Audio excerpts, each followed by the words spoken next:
Nadie podía imaginar que apenas 2 días después de que los sepultureros desocuparan la escuálida caja de madera para regresarla al depósito de Old Montage, en patética muestra de la pobreza de recursos que imperaba en el East End, en ese mismo cubículo iría a reposar el cadáver de la nueva presa cobrada por el asiento de Polly.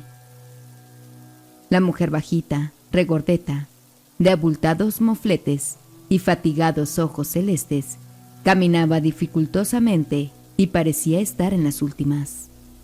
Amelia Farmer se cruzó por segunda vez ese día con ella y se sorprendió ingratamente al notarla tan desmejorada. Apenas unas horas atrás, en la escalinata de la Iglesia del Cristo, había conversado con Annie Chapman.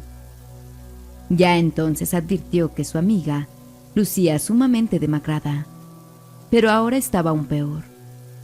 Daba la sensación de que, sobre sus hombros, se había precipitado de repente el tiempo, además de los achaques.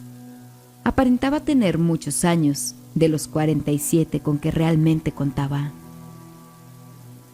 «Te ves muy enferma», le dijo Farmer.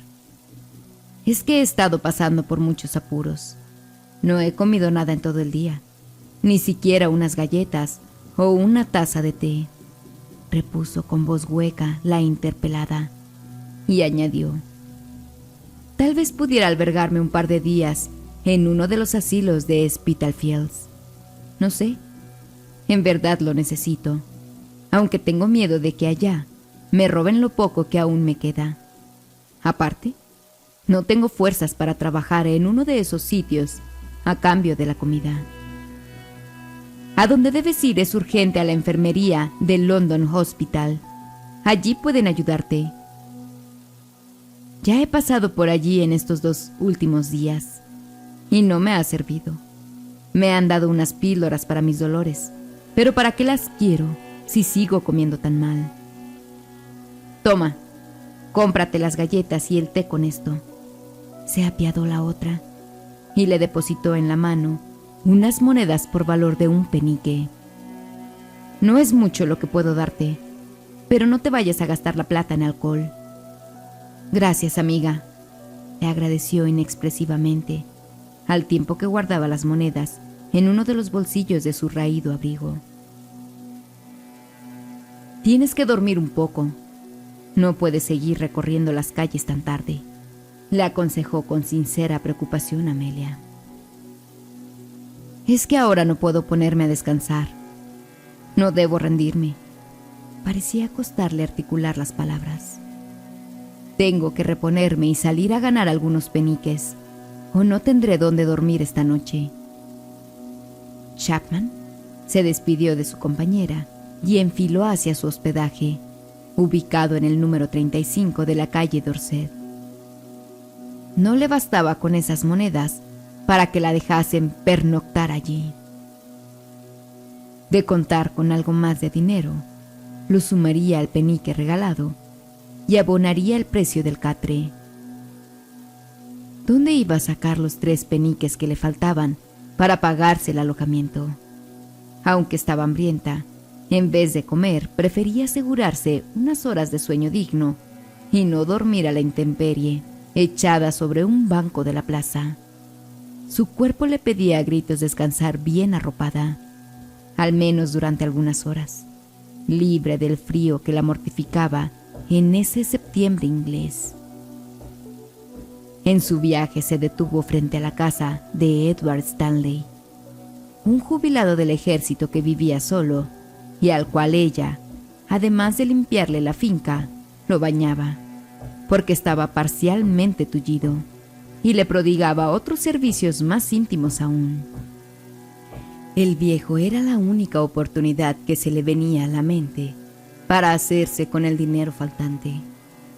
Su otra opción, para la que no tenía ánimo, consistía en levantarse las polleras mientras se recostaba contra el muro de un callejón y soportaba sobre ella el cuerpo maloliente de un cliente borracho y jadeante.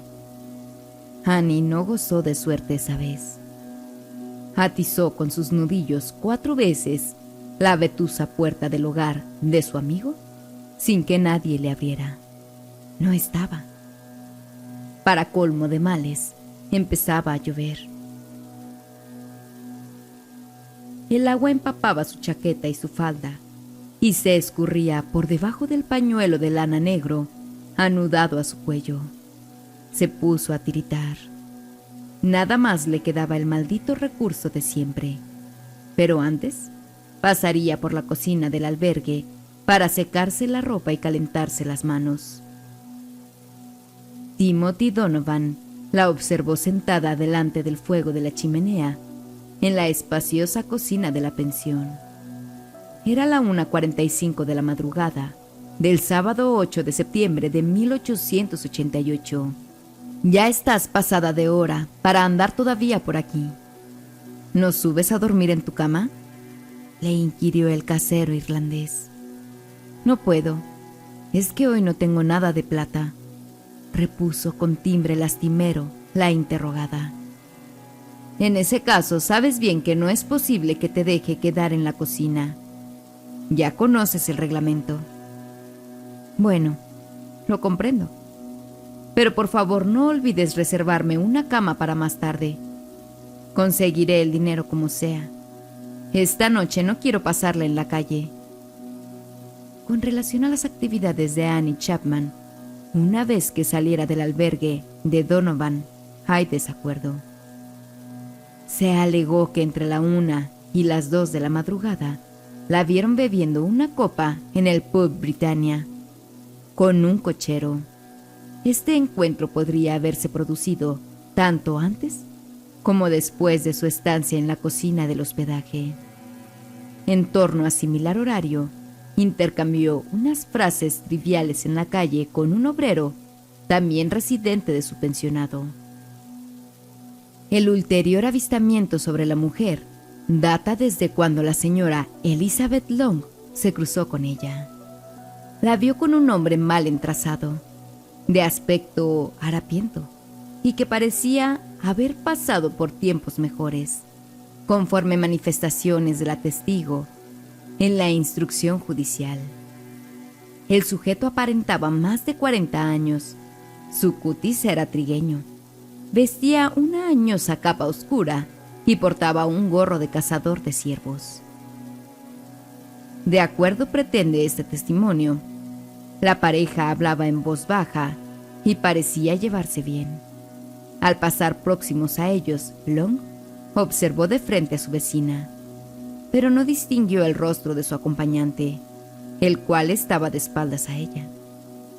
El fragmento de la conversación captada por la testigo fue de calidad sumamente pobre, pues únicamente oyó cuando aquel le inquiría: «¿Quieres?», ante lo cual la interpelada habría respondido: «Sí». Lo más valioso de esta deposición ciertamente no se indicó en ese lacónico diálogo, ni en el aspecto del individuo tan vagamente descrito, sino en el sitio y en la hora en que se habría visualizado a la meretriz con su cliente. Elizabeth fue terminante al sostener que dicho encuentro se operó a las 5:30 de la mañana. También se mostró segura cuando reportó en dónde localizó a Annie y a su compañero: a la entrada del callejón adyacente al bloque de apartamentos número 29 de la calle Hambury. Estaban parados a unos metros de la valla que rodeaba el callejón, precisó. Los residentes del edificio allí emplazado ingresaban y salían a todas horas, por lo que tanto la puerta delantera como la trasera siempre quedaban abiertas.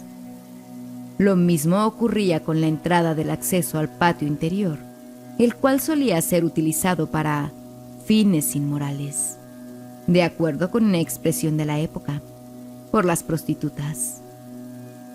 Las mujeres guiaban hasta ese sórdido zaguán a sus clientes a fin de consumar su labor sexual.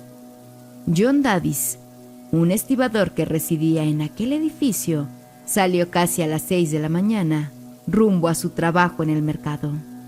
Descubrió el cuerpo de Annie Chapman en el piso entre la casa y la valla. La víctima yacía con su mano derecha replegada bajo su seno izquierdo y su otro brazo extendido. Su verdugo le había levantado la ropa por encima de las rodillas, probablemente mientras él mismo se arrodillaba para efectuar las mutilaciones a la mujer, que apenas instantes atrás degollara. Davis no dio vuelta al cadáver. Si hubiese osado hacerlo, habría contemplado el abdomen rajado y los intestinos, quitados de la cavidad, esparcidos sobre el hombro izquierdo. El seccionamiento de la garganta era fruto de un tajo tan hondo que casi había desprendido la cabeza del tronco, en lo que parecía un intento de decapitación. Pasmado frente a tamaña crueldad, el trabajador regresó corriendo y casi sin respirar a su habitación. Bebió un largo trago de alcohol para infundirse coraje y pensar cómo debía actuar. Cuando pudo razonar, decidió ir hasta su taller por una lona y con ella cubrió al cadáver, pero no se animaba a mirar. Enseguida, salió a paso agitado en busca de un vigilante. Lo ubicó a tan solo 2 cuadras y el custodio dio aviso a la estación policial de la calle Comercial. Desde allí, compareció un inspector, el cual comprobó el hallazgo y mandó a llamar al médico forense, Dr. Phillips. El punto de máxima intensidad en la actividad policial aconteció el domingo 9 de septiembre, al otro día de perpetrado el homicidio. 14 sospechosos fueron arrestados y se los derivó a la comisaría de la calle Comercial. Una cifra algo inferior de indagados fue llevada casi a rastras a la comisaría de las calles Upper Thames y Lehman. Los detenidos habitaban en sus alrededores. Se trataba de vagabundos, obreros en paro, rateros, proxenetas y personas de condición semejante. Pronto todos fueron dejados en libertad, aunque no escasearon los malos tratos. La prensa criticó con dureza a la policía acusándola de utilizar métodos brutales y mostrar desesperación, pues devenía palmario que contra ninguno de los aprendidos mediaban pruebas. Las redadas tenían por propósito intimidar y buscaban que alguien delatara al matador, o, como mínimo, que diesen información para su captura. Aunque el despliegue dio la impresión de ser en vano, una pista en apariencia interesante había surgido. Mientras se conducía a la fuerza a desocupados y borrachos rumbo a las comisarías, inspectores de Scotland Yard supervisaban a un equipo de agentes que revolvió de cabo a rabo el callejón del crimen. Su tenacidad pareció verse premiada cuando, en un lavadero adyacente al patio, localizaron un delantal o mandil de cuero en el cual, aunque había sido fregado recientemente, podían distinguirse tenues trazos sanguinolentos. Otro descubrimiento prometedor tuvo efecto en el suelo de ese patio. Un retazo de sobre color claro manchado de sangre.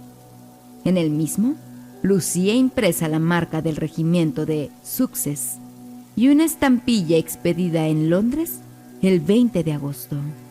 Faltaba la dirección del remitente y solo se visualizaba una consonante mayúscula, M. A centímetros de donde se recogió dicho papel, yacían 2 pastillas blancas. El entusiasmo que suscitó aquel mandil y su posible significado se diluyó una vez que la dueña del edificio de la calle Hanbury, la señora Amelia Richardson, explicó que pertenecía a su hijo y que ella lo había lavado días atrás. Lo dejó a secar al sol extendido encima del fregadero, pero se había olvidado de retirarlo. No obstante, la aparición de esa prenda dio origen a la leyenda de mandil de cuero y cimentó el futuro arresto de John Peacer, a quien motejaban con ese alias porque era zapatero y usaba un delantal de cuero al practicar su oficio. Y también quedó en agua de borrajas la pista de las píldoras y del fragmento de sobre con el sello del regimiento. Al testificar en la instrucción, el casero de Annie explicó que cuando aquella estaba sentada, calentándose junto al fuego en la cocina del albergue, tomó un sobre roto que se hallaba en la repisa de la chimenea y envolvió en él un par de pastillas blancas. A la pregunta que le formulase Donovan al respecto, ella habría contestado que se trataba de medicamentos que le dieron en la enfermería de Whitechapel para aliviarle sus dolencias.